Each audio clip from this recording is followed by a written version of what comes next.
નમસ્કાર દર્શક મિત્રો, સેવા સમાજ ન્યૂઝમાં આપનું હાર્દિક સ્વાગત છે। આજે સમાચારમાં વાત કરીએ તો લાલબાગ બ્રિજ પાસેના રોયલ મેળામાં બાઉન્સરો અને જનતા વચ્ચે અથડામણ, આયોજકોનો મોટો ખુલાસો।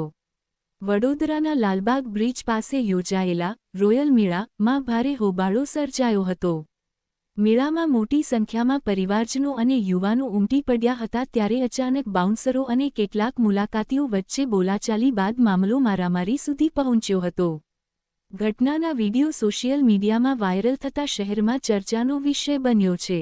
મળતી માહિતી મુજબ મેળાના આયોજકો અને સિક્યુરિટીમાં ફરજ બજાવતી મહિલાએ ખુલાસો કરતા જણાવ્યું હતું કે અંદાજે 20-25 લોકો દ્વારા અભદ્ર વર્તન કરવામાં આવ્યું હતું।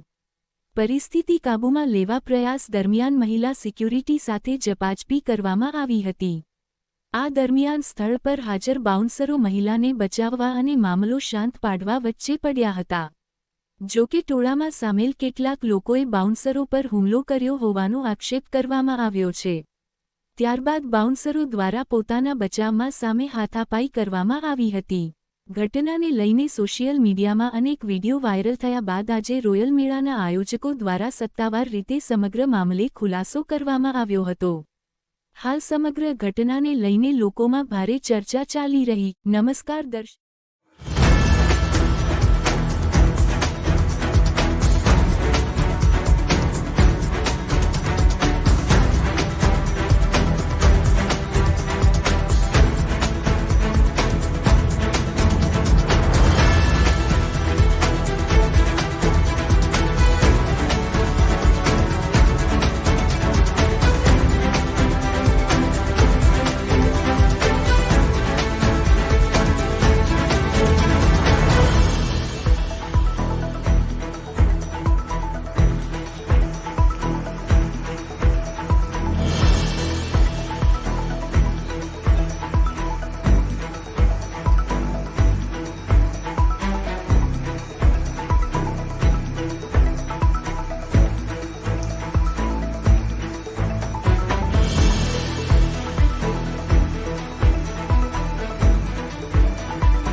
સત્ય હકીકત એ છે કે એ લોકો 20 થી 25 જણ હતા અને સિક્યુરિટી જે ગાર્ડ છે એમની સાથે અભદ્ર વર્તન કરી જે ધક્કાધુક્કી કરી હતી એના હિસાબે થોડું સાધારણ ઘર્ષણ થયેલું. એના પછી એ લોકો ધમકી આપતા હતા. એના પછી એ લોકો બધા માણસોને બોલાયા અને તોડફોડ કરવાની ધમકી આપી. એના પછી અમે કંટ્રોલમાં ફોન કર્યો.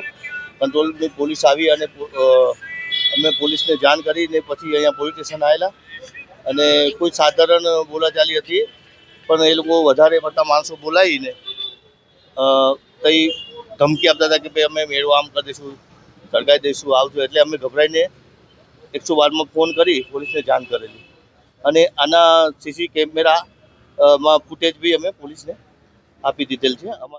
એમાં એવું છે કે અમારા સ્ટાફ અહીંયા જ્યાં નો એન્ટ્રીમાં ઊભા રહીએ છીએ કે ભાઈ પબ્લિકને કોઈ તરફ પરેશાની ન થાય, કોઈને અવગણતા ન થાય, અસુવિધા ન થાય, એના માટે અમારો સ્ટાફ સિક્યુરિટી સ્ટાફ ફૂલ અહીંયા ઊભો હોય છે. હવે એને એ લોકોને જબરજસ્તી નો એન્ટ્રીમાં ફ્રીમાં જવાનું હતું.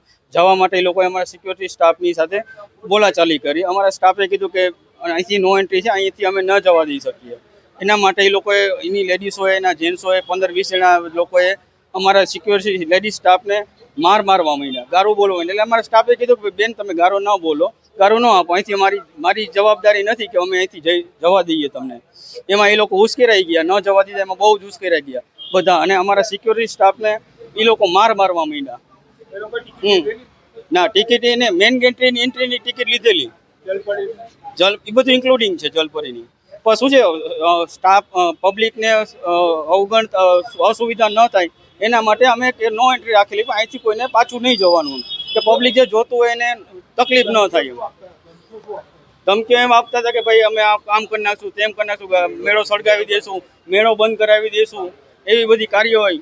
અમે અમારા જે બી અમારા તરફથી છે અમે કોઈ વસ્તુ કરેલ નથી. અમારા સ્ટાફે કરેલી જબરજસ્તી. અમારા સ્ટાફને મારેલો છે.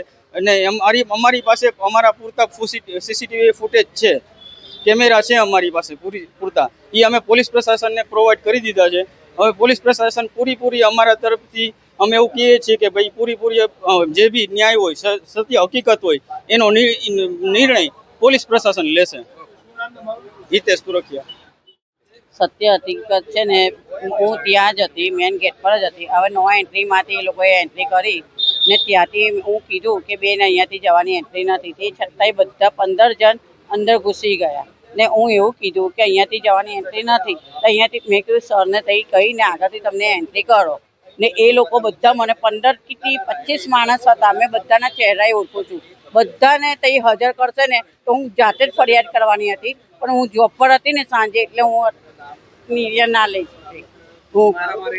હા, મારા પહેલા બધા મને ફરી વળ્યા. 25 જણ હતા એ લોકો બધા.